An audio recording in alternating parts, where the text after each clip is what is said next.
Restons sur l'eau avec la solitaire du Figaro. Le Vantais Nicolas Lundven a remporté la troisième étape Concarneau, une boucle de 150 000 parcourue via Guérande. Cette deuxième victoire du Breton lui permet de rester leader de cette édition. Le récit de cette troisième étape avec Isabelle Rettig et Yvan Froberg.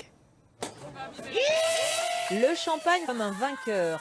Chez lui, Gilles Damaet espérait faire un résultat. Mission accomplie. Le Concarnois s'empare de la deuxième place et remonte à la 5e au général. Ouais, à la maison, même ailleurs, quoi. Elle fait du bien. Ça fait longtemps que je rame, moi, pour être là. Et déjà, j'ai ramé pour être au départ. Donc, voilà, moi, c'est la cerise sur le gâteau, ce podium. Moi. Ouais, carrément. Mais devant lui, il y a ce garçon à la joie mesurée et à la voix posée, Nicolas Lundven, qui s'impose peu à peu comme le patron de cette solitaire. Sur cette étape comme sur la première, c'est lui qui s'est montré le plus fort en franchissant la ligne d'arrivée avec un peu plus de 5 minutes d'avance sur Gilles Damaet. Je pense que je vais plutôt vite, je suis relativement bien inspiré. Donc c'est tout un ensemble de choses. Je me sens à l'aise sur le bateau, sur la nave, sur ce que j'ai envie de faire. Quand j'ai envie de faire quelque chose, je pense que je le fais sans trop hésiter. Mais ouais, voilà, c'est vrai que pour le moment, ça se passe plutôt comme dans un rêve.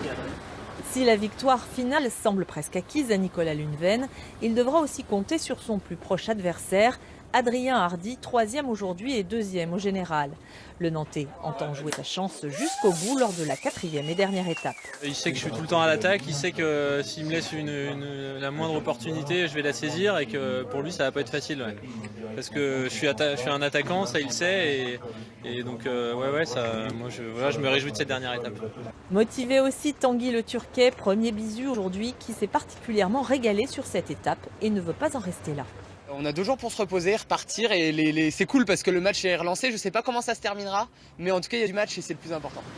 Un match auquel participeront les 42 skippers dès lundi midi. Coup d'envoi de la 4e et dernière étape vers Dieppe via la Pointe-Bretagne et la côte sud de l'Angleterre. Demain.